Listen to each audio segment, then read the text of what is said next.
Tratar de ir cerrando una palabra que el Señor colocó en viernes atrás, con respecto a qué pautas debemos tratar de seguir para alcanzar eso que tanto buscamos del Señor. Quizás no es como la fórmula que uno pensara, pero revisando los datos de aquellos que alcanzaron cosas de Dios, por lo menos en el texto que estamos leyendo, aplica y cabe para usted y para mí. Estamos hablando de Mateo capítulo 8, versículo 5 en adelante. Y tengo que volverle a leer para que vuelva a caer en el punto. Dice la escritura, Mateo 8:5, entrando Jesús en Capernaum, vino a él un centurión, diga conmigo, rogándole y diciendo: Señor, mi criado está postrado en casa, paralítico, gravemente atormentado. Y Jesús le dijo: yo iré y le sanaré. Respondió el centurión y dijo: Señor, no soy digno de que entres bajo mi techo. Solamente di la palabra y mi criado sanará. Porque también yo soy hombre bajo autoridad y tengo bajo mis órdenes soldados, y digo a este: ve y va, y al otro: ven y viene, y a mi siervo: haz esto, y lo hace. Al oír Jesús se maravilló y dijo a los que le seguían: de cierto os digo que ni aún en Israel he hallado tanta fe. Y os digo que vendrán muchos del oriente, del occidente, y se sentarán con Abraham e Isaac y Jacob en el reino de los cielos, mas los hijos del reino serán echados a las tinieblas de afuera, allí será el lloro y el crujir de dientes. Entonces Jesús dijo al centurión: ve, y como creíste te sea hecho. Y su criado fue sanado en aquella misma hora. Amén. Denle un aplauso al Señor por esta palabra.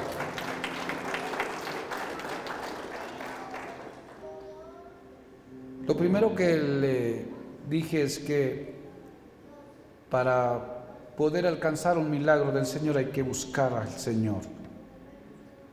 Hay que tratar de llegar a donde Él está. Lo segundo que le dije es que para alcanzar un milagro del Señor o activar un milagro del Señor, necesitamos venir a Él con una actitud correcta. Y la actitud correcta, dijimos el viernes pasado, que debemos venir con una actitud de fe, de seguridad en Él, seguridad, fe. Porque si no venimos con fe, si tenemos dudas, si estamos en incredulidad, algo sucede en el mundo espiritual que no dejará de alguna manera que fluya lo que nos pertenece, lo que ya Dios liberó, lo que Él quiere para nosotros. Entonces necesitamos fe en un grado básico, mínimo o significativo para recibir lo que Dios tiene para nosotros. Por lo menos en la historia se verá que este hombre tenía una fe. ¿Cómo era la fe de él? A ver, ¿cuántos están acá? ¿Cómo era la fe del centurión? ¿Sí está conmigo? Bueno, sé que es noche, no sé si está durmiendo porque no le alcanzo a ver bien desde acá. Pero no se deje dormir, la vigilia resista el sueño en el nombre del Señor. Si tiene que colocarse los dedos ahí en los ojos para que no se duerma, hágalo. ¿Cómo es la fe de este centurión? Jesús, ¿qué dijo de él? Grande es tu fe. Se quedó sorprendido, dijo: no hay en Israel tal fe como esta. Pero analizando un poco más sobre el texto, la fe del hombre estaba basada en algo importante que nosotros a veces no tomamos en cuenta. O sea, ¿qué refuerza la fe de nosotros ante las cosas de Dios? Y lo encontramos cuando el centurión le dice: Señor, tan solo di la palabra, y mi siervo sanará. O sea, lo que le está diciendo es que él cree en lo que Jesús dice o en lo que él va a decir. Cree en eso. Y cree en eso porque él sabe el poder o el valor o la dimensión de la autoridad. Diga conmigo: autoridad. O sea, él conoce ese principio. Él tiene claro ese principio, él tiene clara esa verdad, la autoridad. Y en ese de la autoridad, él hace remembranza en su experiencia. Porque la mayoría de nosotros hablamos de lo que hemos oído o hablamos de lo que hemos experimentado. Y él tiene una experiencia, porque él es un centurión. Es un militar, es una persona encargada de un grupo de soldados que administra. Y los administra para dirigirlos, para ordenarles, para mandarles. Él se ha levantado en el mundo militar. Y en ese mundo militar o en esa área militar, entonces se resalta y se valora la autoridad. ¿Cuántos dicen amén? ¿Cuántos fueron a prestar servicio acá? Levanten la mano alguno que fue a militar. ¿Solo el hermano Guido? El hermano Segundo también fue, ¿cierto? 2. Y el resto todos nos quedamos sin la experiencia militar. Por eso es que andamos como andamos. Sí. Nos hizo falta la experiencia militar, ¿cierto? Porque la experiencia militar, por lo menos en lo que alcanzamos a conocer, porque no tenemos la experiencia así de cerca, se valora la autoridad. O sea, el asunto tiene que ver con la autoridad, se valora. Esa autoridad que se logró con base al servicio, y luego el servicio y la profesión del ambiente militar lo llevó a tener escalafón y tener grado de autoridad, porque en ese campo tiene que ver con la autoridad. Y se lleva al soldado, se lleva a la persona que va a prestar el servicio para enseñarle el principio de autoridad. Y las autoridades está por rango, el rango. Pero ¿qué da el rango? ¿Qué le da el rango? El rango viene por varias cosas, entre ellas el tiempo, la habilidad, la experiencia, qué sé yo, el estudio, lo que se hace, va generando la posición. Y entonces la posición que se logra en medio del ambiente de la autoridad, de la vida militar, genera poder. Diga conmigo: poder. Genera poder. ¿Poder para qué? Poder para mandar. Poder para ordenar. Poder para dirigir esa autoridad. Entonces me llamó la atención que él dijo: es que, Señor, no necesito que vayas a la casa, porque yo sé del asunto de la autoridad. Y eso el ejemplo. Yo tengo a mi cargo soldados y tengo a mi cargo siervos. Él tenía soldados y siervos en su casa, seguramente también algún empresario. Tiene gente a su disposición y dice: y le digo a este, haz esto, y lo hace, y le digo a aquel, no hagas esto y no lo hace. Él sabía de la autoridad, de esa autoridad delegada, esa autoridad recibida que sirve para ordenar, dirigir, mandar, esa autoridad. Él conoce ese principio. La mayoría de los que no fuimos por lo menos a ser ejercitados en ese principio en la vida militar, a veces nos pasamos por el sombrero a cualquiera. Y a veces empezamos a pelear y a discutir y a cuestionar y a criticar y a murmurar y a igualarnos, a medirnos, qué sé yo. ¿Quién es este? ¿Quién es aquel? No tenemos con claridad el asunto como se tiene desde la perspectiva que él tiene, el nivel de la autoridad. Y en un sentido de aquello que dice libertad o rebeldía que se nos da a nosotros, como que uno se siente sometido, pero realmente cuando uno va al ambiente del ejercicio militar, el soldado está sometido. No puede hacerlo, trabajan durante los 2 años, los meses que corresponden para someterle su voluntad a la disposición de aquel que está dirigiendo. ¿A qué está dirigiendo? Va dirigiendo. En mi familia hay varios militares que fueron al servicio. No querían, pero se lo llevaron. Sabe usted que en Colombia no sé si todavía es obligatorio. Pero comenzando con mi padre, la historia de mi padre es que no quería ir al servicio militar.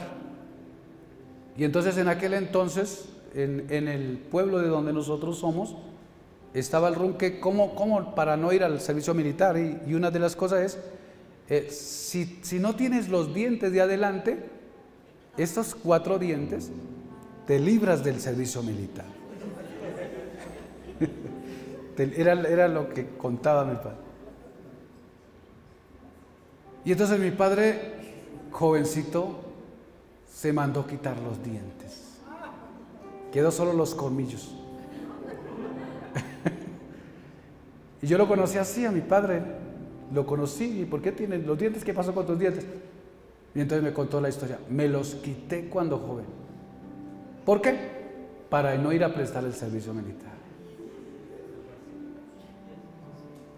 Llegó la revuelta, le llaman, a recogida, lo encontraron por ahí en una tienda de billar, no le revisaron los dientes cuando se lo llevaron para el cuartel de uno.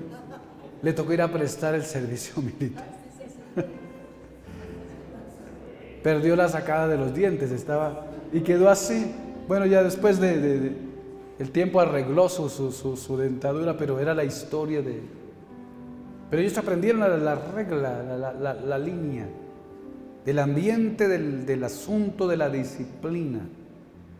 En ese ejercicio de autoridad, en esa fuerza de la realidad que se necesita, un soldado rebelde. ¿Qué pasa con un soldado rebelde? No sirve, ¿verdad? Un soldado que se queja que no, el soldado tiene que hacer lo que le establece el que está dirigiendo, el capitán, el qué sé yo, el comandante, bueno, lo que sea. Dice la palabra y entonces uno los ve. Están ahí y uno dice, ¿y ese qué le pasó? Está atendiendo una orden, no se mueve. Esos que están allá prestando la guardia en las casas presidenciales, ni siquiera se pueden mover. Se queda ahí, no se mueve y se para ahí quieto. Entonces, quiere decir de que nosotros los seres humanos tenemos la capacidad de someternos a tal medida para que podamos cumplir una misión. Y claro, si habláramos de lavado de cerebro, el lavado de cerebro está en el ambiente militar. Allá se le lavan a uno. Allá lo convencen a uno que uno está ahí para una función y la función es velar por la patria, pero velar por la patria es hacer lo que dice aquel militar porque él tiene una misión y la misión es guardar, defender y hasta tal ejercicio. Diga conmigo ejercicio. Y entonces ellos que han ido, ellos saben del ambiente de la autoridad. Y luego nosotros que no fuimos, pero en el ambiente del esquema de la creación y del tema de lo que Dios estableció en la vida social, nos colocó bajo autoridad. Nos colocó en una casa, nos colocó en un hogar, con un padre, con una madre, y ellos ejercieron la tutoría y la autoridad sobre nosotros, ejercitando nuestra voluntad para someternos a la voluntad de ella, porque ellos velaban por nosotros, cuidándonos. Y allí nos fuimos integrando al esquema de la vida social. Pero entonces digo yo en el sentido de la estructura, porque sin autoridad, ¿cómo funcionan las cosas? Se necesita, ¿cierto? Y luego entonces nos estructuramos como lo que hoy somos en medio de las generaciones. Tenemos presidentes, tenemos alcaldes, tenemos prefectos y aquellos a los cuales nosotros, el pueblo, les entregamos la autoridad para que ellos administren, dirijan, gobiernen nuestra vida. ¿Cuántos han estado cansados en estos días con los cortes de luz? Uy, hermano. Hoy por ahí alguien me dijo, es que nosotros tenemos un presidente de cartón. Y asumiendo la campaña que hizo, ¿cierto? Era de cartón. Pero con todas estas cosas que nos han pasado, hay gente estresada por eso. Pero el hombre tiene la autoridad, tiene la competencia, tiene el poder en sus manos. Y él decide, y luego todos, queramos o no queramos, nos tenemos que someter al sistema. Y aquí estamos, quizás quejándonos, criticando, murmurando, peleando y discutiendo, pero aquí estamos bajo un ambiente de autoridad. Entonces, para poder que la fe de nosotros se equilibre y que la fe se fortalezca, debemos tener conciencia clara de esto que tiene que ver con autoridad. Y él dice, yo no tengo problemas de creer, porque yo creo que él puede sanar. Él puede sanar. Seguramente el centurión pensó, en el mundo espiritual debe haber un sistema, debe haber jerarquía, debe haber, qué sé yo, personal espiritual que cumple la función. Y él le dijo, no es necesario que vayas a mi casa, sino suelta la palabra y mi siervo sanará. Solo dilo, porque yo sé que tú eres autoridad. Sé que tú tienes poder. Si lo dices, así es. Entonces, cuando nos acercamos a Dios y nos acercamos a Cristo por un milagro, para que la fe esté en el nivel que se requiere, debe tener conocimiento. Y uno de los conocimientos es que Cristo tiene toda la autoridad. ¿Cuántos dicen amén? La autoridad. No solo tiene el poder de ser Dios, Dios como hijo, Dios hijo. No solo tiene ese poder y facultad de hacer, sino que tiene la autorización por el Padre. Porque en la nueva economía el Padre le entregó todo al Hijo. ¿Cuántos dicen amén a eso? Dice que reunió todas las cosas en Él. Lo que está en la tierra y lo que está en los cielos. Reunió todo lo que hay en la tierra y todo lo que hay en el cielo y lo colocó bajo su autoridad. Entonces Jesús es autoridad. Es autoridad. Es autoridad para poder gobernar todo, juzgar todo y hacer todo. Cristo tiene toda la autoridad. Y el centurión, sin que se haya abierto la revelación, ya tenía noción de esto. Sabe que Jesús tiene la autoridad y que si tan solo lo dice, se hace. ¿Cuántos dicen amén? Entonces, ¿por qué estamos nosotros batallando? ¿O por qué a veces no nos encontramos con los milagros? Porque entonces no funcionan a veces las cosas en la manifestación de Dios para nosotros. Entonces puede ser que necesite una revisión de la convicción que tiene con respecto a la autoridad que Cristo tiene. Él sabe qué es eso. Y que si tan solo Él dice la palabra, el milagro sucede. ¿Cuántos dicen amén? Sucede. Entonces, ¿qué es lo que quiero reforzar? Quiero reforzar que crea. ¿Cuántos dicen amén? Pero no se puede creer si no se tiene conocimiento o experiencia. Y el conocimiento es que Cristo tiene toda la autoridad, tiene todo el poder, y si Él lo dice, Él lo puede hacer. ¿Cuántos dicen amén? Y entonces tenemos muchos argumentos. Tenemos muchos argumentos porque la Biblia está llena de tantos argumentos, de promesas que nos alcanzan y que nos bendicen. Una de ellas dice que todo lo que nosotros pidiéramos en su nombre, Él lo hará. Entre una de esas palabras dice: hasta ahora no han pedido nada, ustedes pidan al Padre, y todo lo que pidan al Padre en mi nombre, Él lo hará. ¿Cuántos están pidiendo algo en esta temporada? Él lo hará. Cristo lo hace, el Padre lo hace, Él lo puede hacer. Entonces nosotros debemos sacar nuestra cabeza de tanta limitación y creer en el poder de Dios y salir de nuestro atolladero, de donde nos encontremos, de nuestras deficiencias, de nuestras debilidades, de nuestras miserias a veces, porque tenemos un Dios que no solo es grande, sino mucho más que grande. No solo que lo puede, sino que lo tiene todo y lo quiere hacer.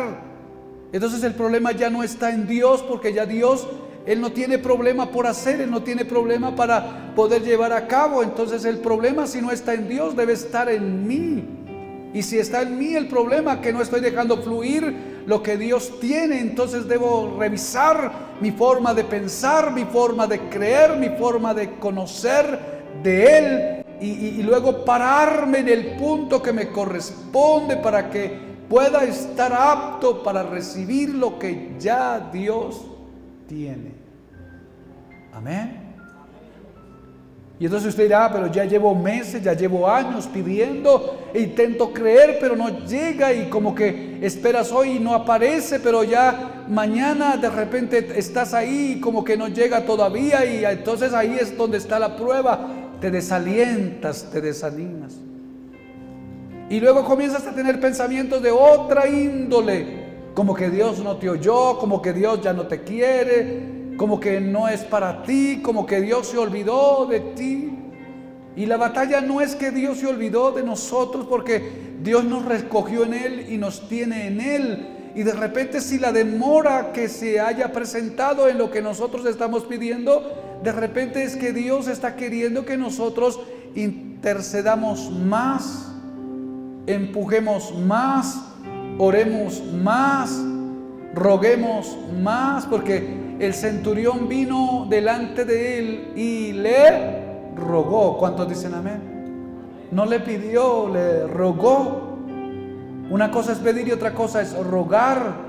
El rogar tiene que ver como con intensificar, como con la idea de persistir, como con la idea de clamar, como de la idea de hacer un poco más allá de una simple solicitud.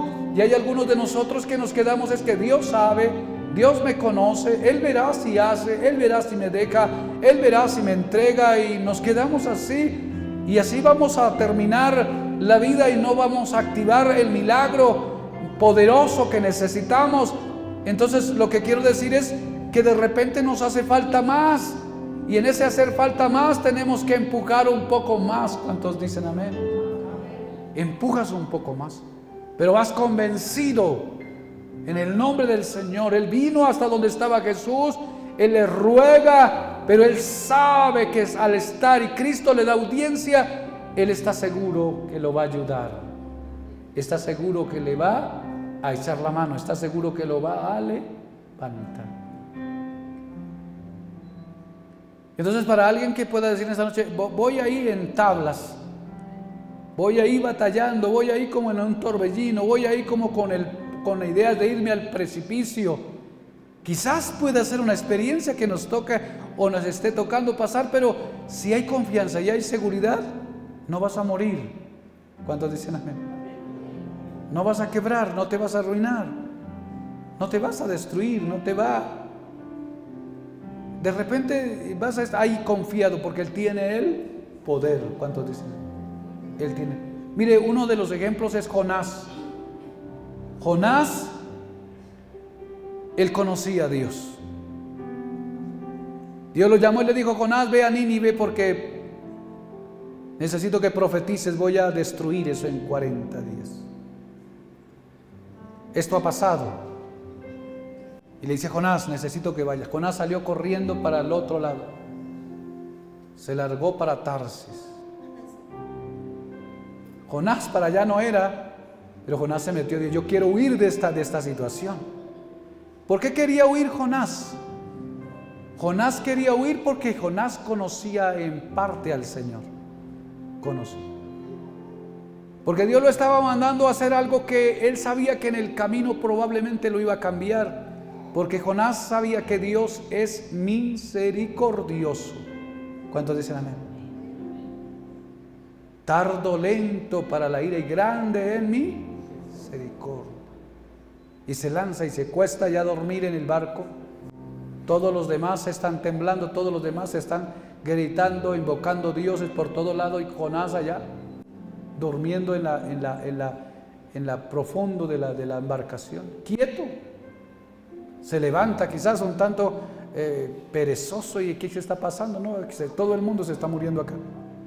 Y Jonás sabe que el problema, por causa de lo que está sucediendo, el problema es de él. Dice: el asunto es conmigo. Échenme al agua. ¿Sabe qué es decir eso? Lo que está pidiendo Jonás es que lo maten realmente. Bótenme a mí a las aguas, porque el asunto es conmigo. Yo soy el problema porque yo conozco el tema de Dios, lo que Dios está haciendo. Esta tormenta está provocada por causa mía, entonces échenme a las aguas. Y lo echaron a las aguas. Y aún en medio de las aguas no murió. No muere Jonás en las aguas. El pez lo está esperando y luego lo saca del océano para que cumpla su misión. Parece rebelde, es rebelde en la asignación, pero adentro del hombre hay conocimiento. Sabe del Señor, conoce de Dios. Entonces, si usted y yo conocemos al Señor y las cosas no están pintando de la manera que nosotros queremos o esperamos, entonces seguimos creyendo. ¿Cuántos dicen amén? Porque Dios lo va a hacer. Dios lo va a hacer y nos va a sacar victoriosos. ¿Cuántos dicen amén? Nos va a levantar de esa condición, porque nosotros sabemos que Dios tiene el poder. El Señor tiene el poder. Jesús tiene toda la autoridad. ¿Quién es el dueño del cielo? ¿Quién es el dueño de la tierra? De lo que hay en el cielo, de lo que hay en la tierra. La economía está quebrada, sí. La nación está un tanto desequilibrada. Toda la crisis está allí presente y nos golpea por todos lados. Todo es una realidad que está frente a nosotros, que nos desalienta, nos desanima, a veces nos frustra un tanto, pero luego viene la confianza y nosotros estamos parados sobre Cristo, sobre la roca inconmovible. Y entonces Él no nos dejará morir ni nos dejará avergonzar, no nos dejará ir más allá de donde nosotros aguantemos. Entonces su mano se va a mover y luego nosotros vamos a ser el objeto de un testimonio, de un milagro del Señor, porque creemos en su poder. ¿Cuántos dicen amén? En su poder. El diablo busca quebrarnos, se levanta para atormentarnos y llevarnos a la quiebra, y luego la gente que está alrededor, a veces que está allí envidiosa, está esperando que usted quiebre, está esperando que a usted le vaya mal, está esperando que usted caiga en derrota. Los malintencionados, que los chismosos, qué sé yo, los envidiosos, que hay en el círculo de donde están. A veces están ahí al lado de la casa, a veces están en la misma casa, están a veces en la misma familia, en el mismo gremio. Gente que le envidia a uno y lo quiere ver allá en la derrota. Pero Dios no nos dejará en vergüenza. ¿Cuántos dicen amén? Nos levantará porque tiene poder para hacerlo. Él tiene todo el poder. Tiene toda la autoridad y si tan solo Él lo dice, sucederá. ¿Cuántos dicen amén? Sucederá. Sucederá. Y entonces nosotros veremos eso. Dice que el Señor no le dijo, ya está sano, sino le dijo, ve. Dijo, ve. Él no necesitó ser ministrado. No necesitó ser ungido con aceite. No necesitó ir a hacerle la visita del Señor, porque es más, Él le dijo, no es necesario, solo suelta la palabra y mi siervo sanará. Y el Señor le dijo, ve, y así como has creído, sea hecho. Entonces, ojo acá, porque la medida de lo que nosotros recibimos aparentemente parece ser que no se toma en los cielos. La medida que recibimos en la tierra la pone usted. ¿Cuántos dicen amén? La medida la ponemos nosotros. Entonces la pregunta es, ¿qué tanto quieres? ¿Qué tanto quieres? Y entonces, ¿qué tanto quieres? ¿Qué tanto crees? ¿Qué tanto crees? Porque si el cielo está abierto para nosotros y Dios tiene todo para nosotros y lo puede todo a favor de nosotros, entonces pida y se os dará. ¿Cuántos dicen amén? Medida buena, apretada y remecida darán en vuestro regazo, porque con la medida con que tú mides, también se te mide. Toque a la persona que está a su lado antes de que se duerma en esta vigilia y dígale, la medida la colocas tú. Entonces, tiene que ver contigo, la medida la colocas tú. ¿Hasta dónde? ¿Hasta cuánto? ¿Hasta qué es lo que quieres en Dios? Entonces pasa a nosotros que somos un tanto como tímidos y nos aislamos por allá en un mundo de nosotros, que ya Dios nos conoce y Dios sabe y ahí lo que tenga está bien, pero Dios está diciendo, yo tengo el cielo y tengo la tierra para entregárselos. En un salmo le dice al salmista, creo que el Salmo 2 dice, pídeme y te daré por herencia las naciones. Miren, nosotros ni una casa hemos podido agarrar. No hemos podido agarrar la casa para meter la cabeza con los nuestros, no la hemos podido agarrar. Y mientras nosotros estamos por ahí en la miseria de una casa nada más, el Señor está diciendo, pídeme naciones y te daré como herencia los confines de la tierra. Entonces a veces no es compatible lo que nosotros pensamos, lo que nosotros sentimos con lo que Dios es. Y a veces no nos podemos hacer eco porque Dios es grande. ¿Cuántos dicen amén? Y queremos que Dios baje a nuestra miseria y a nuestra limitación humana para que podamos interactuar. Y Dios está diciendo, es que ahí no funciona. Yo necesito que salgas de esa condición. Necesito que salgas de ese escenario. Necesito que salgas de ese estado, de esa realidad y te remontes un poco más. Por eso cada vez que el Señor quiso hablar con uno de los suyos, lo llamó hacia arriba, lo llamó hacia al ascenso. Sal del lugar donde está, le dijo a Abraham, sal de ese lugar, porque en ese lugar donde estás no voy a poder fluir la bendición. Debes salir de ahí, lo saca de ahí. Luego Jacob está en medio de la casa de la familia, está allí batallando por una bendición, por una primogenitura y lo saca el Señor en medio de problemas y el Señor se lo encuentra en la carretera, pero no allá en el lugar donde estaba, sino que lo sacó camino hacia donde estaba su tío. Luego Abraham le dijo, tienes que subir al monte.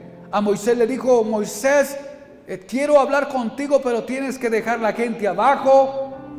Deje toda esa multitud de gente, hay casi 2 millones de personas. Déjelas allá a ver qué hace.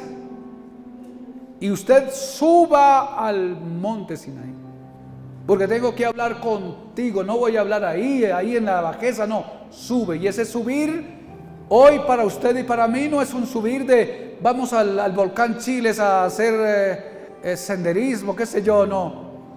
A escalar, no. Es interno. Es del espíritu, es de la mente. Es adentro de nosotros, cómo salimos de nuestro estado y de nuestra forma de pensar en la cultura donde estamos y en la realidad que nos corresponde y en nuestra vida humana. Y entonces sálgase un poco de allí mentalmente y ábrase a lo que es Dios, porque entonces cuando hablamos de Dios estamos hablando de lo imposible. ¿Cuántos dicen amén? Esa es la espera de nuestro Dios. Él se mueve en el ambiente de lo imposible. Entonces quizás esa realidad que tenemos hoy, que parece que nos vamos ya quizás a la quiebra, es solo la oportunidad para ver la mano del Señor, cómo nos levanta. ¿Cuántos dicen amén a eso? Pero diga conmigo, yo creo que Él tiene el poder. Y si tan solo lo dice, así será. Vamos, aplauda a Cristo, así será.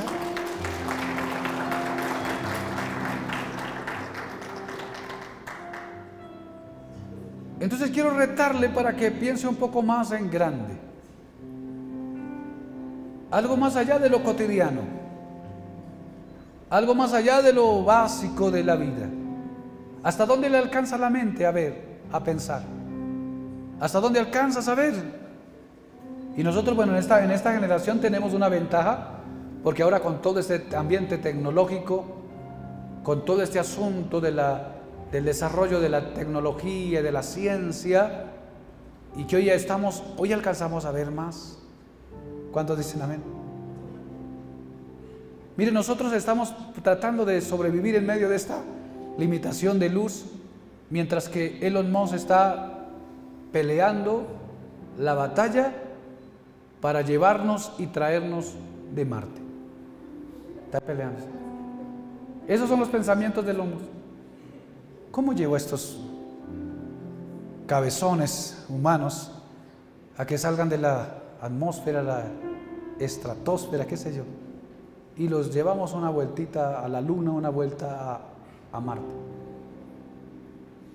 Y nosotros bregando con el pan de mañana. ¿Y ahora qué iré a comer mañana? ¿Cuántos están bregando para el estreno del 24?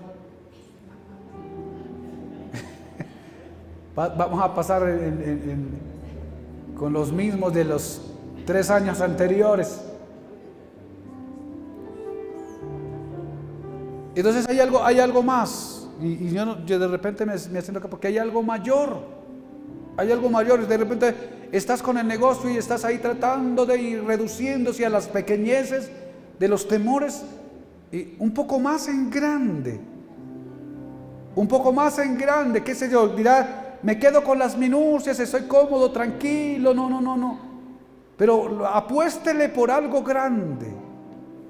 Por algo más grande en el nombre del Señor. Porque Él tiene todo el poder para hacerlo. Y el centurión lo sabe. Diga conmigo, y así como el centurión lo sabe, dígalo fuerte, así como el centurión lo sabe, yo también lo sé. También lo sé. ¿Quieres un poquito más arriba? Pues vas a tener un poco más de retos, experiencias nuevas, pero vamos hacia allá. Vamos hacia allá.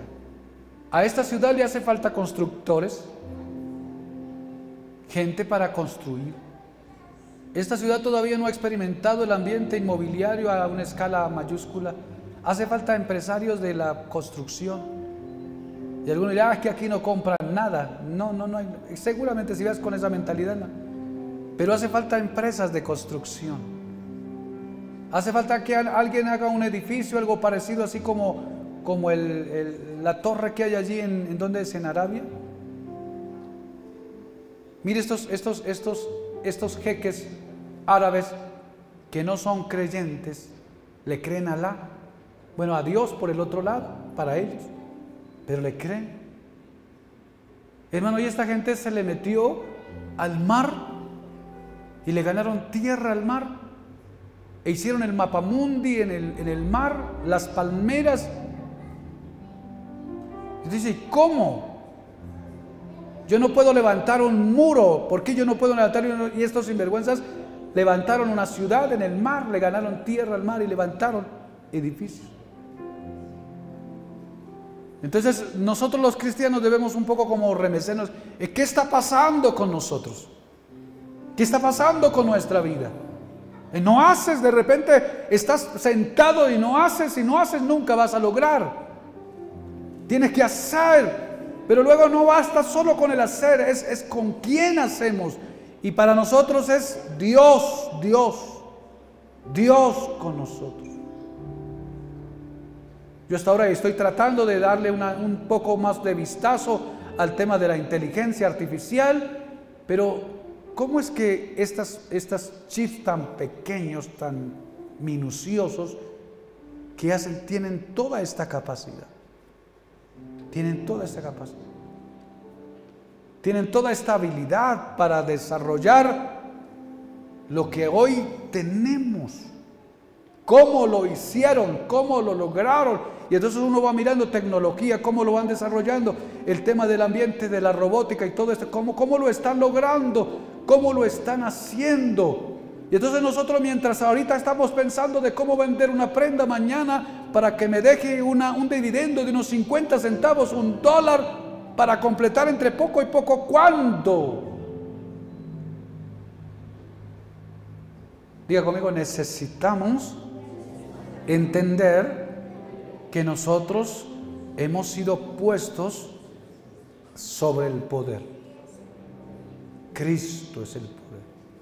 Tiene toda la autoridad. Entonces desde acá Dios puede levantarnos. ¿Cuántos dicen amén? Puede levantarnos.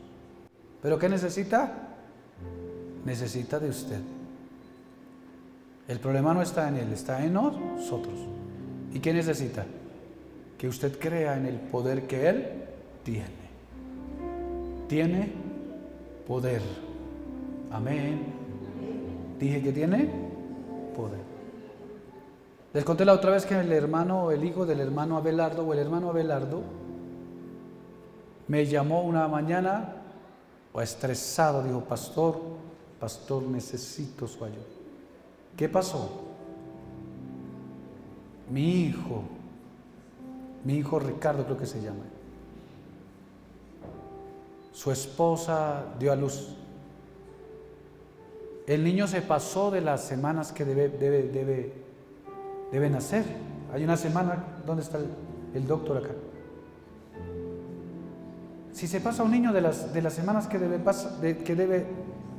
debe nacer, y fuera eso no nació de la manera que debía nacer. Todos debemos nacer de cabeza, ¿cierto? Este nació de pie. Se fue de pie, nació mal. El médico le dijo a la muchacha, el niño viene por el lado que no es, debemos hacer cirugía, hay que hacer la cesárea. Y la muchacha y el muchacho dijeron, no, queremos natural. Y entonces se pasó el tiempo que esperando el natural es natural, y se vino de la manera contraria. Y entonces, claro, cuando el médico lo recibe, el muchacho sale un tanto, creo que enredado debe salir, y ahora viene con problemas, y entonces lo colocan, salió mal, nace más allá del tiempo que debe salir, se demoró en salir, y ahora no salió bien. Entonces el cuadro es que se muere. Lo colocan en la cuna esta para morir. Y le dijeron al papá, va a morir. En algunas horitas va a fallecer. No va a aguantar. Tiene todo el asunto alterado. Él no va a aguantar. Y le dijeron a él. Y entonces ahí llamaron al pastor. Pastor, necesitamos ayuda. La familia de la muchacha ya había llamado al cura para que fuera a echarle los santos óleos. Vamos a orar. Y entonces están ahí. Entonces el pastor, el hermano Abelardo sí me llamó y dijo, pastor, él va a morir, pero necesitamos orar por él. Por lo menos para que el Señor se lo lleve en la santa paz. Entonces cuando yo salgo para ir a orar al hospital, entonces me llegó a mí como una confianza completa en mi corazón. Me sentí como tranquilo, o sea, sentí que el Señor me dijo, ese muchacho no va a morir, ese niño no va a morir, va a vivir. Y entonces llegamos a la puerta del hospital, ahora no es hora de visita, la muchacha está ya restringida, el niño está en los cuidados intensivos, no se puede entrar, entonces todo un asunto, no nos dejaban entrar. Entonces alguien por ahí hizo y nos dejaron entrar, entramos con ellos, con los papás del niño, fuimos. Y claro, cuando yo llego allá, él está ahí, claro, en la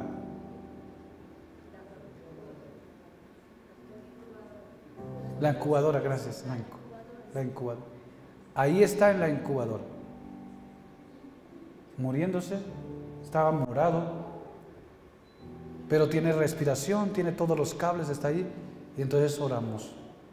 Y la doctora, hablamos con las que están allí, bueno, ¿cuál es el diagnóstico? Ya lo sabe el papá, es de tragedia, no podemos decir nada, el pronóstico es reservado, pero usted debe estar preparado porque ya el médico dijo esto.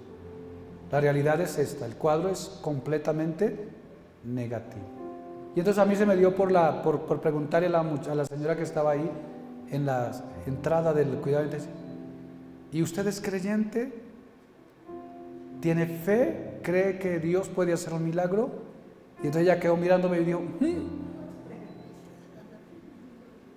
Y entonces me dio como autoridad ahí y dije, pues quédate para ver. Y nos acercamos con los papás y oramos. Lindo ese muchacho allá tirado, pequeñito.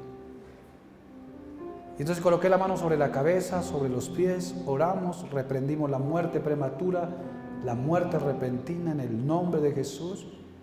Ordenamos a las tinieblas que quería llevar ante la vida, detenerse, a su cuerpo recibir el poder de Dios para sanidad y su pronta recuperación. Eso fue lo que oramos. Y le dije a él, tranquilo, cálmese, Dios va a hacer un milagro, ya hizo el milagro. Hizo el milagro. Yo salí de ahí y cuando voy saliendo, salimos con ellos de la clínica, entonces llegó el padre de la muchacha. Y dijo, no, el cura no quiso venir, no pudo venir. Entonces ya nos adelantamos. Entonces hubo tanta confianza y dije, pero Dios tiene el poder, todavía apenas le hace falta 100 años para vivir. Entonces creamos en el poder del Señor. Y me vine confiado, ciegamente confiado en que Dios hizo el milagro. No apareció el milagro así de que el niño salió corriendo de una vez, no. Pero yo mi seguridad es que el Señor hizo el milagro. Y hace algunos 15 días lo presentamos en este lugar. Aarón le colocaron por nombre. Dios tiene poder para hacer milagros.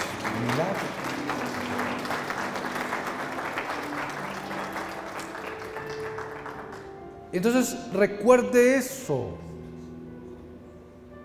y deje de pelear con la vida, pelee con el mundo espiritual y reclamemos lo que es nuestro, porque Dios tiene el poder en el nombre de Jesús. Colóquese de pie. Antes de que suban los adoradores y antes de que hagamos una oración ya casi para irnos, quiero que honremos al Señor. Vamos a dar al Señor. Y vamos a hacerlo creyendo. creyendo. A mí el Señor me ha llevado a hablar en esta temporada de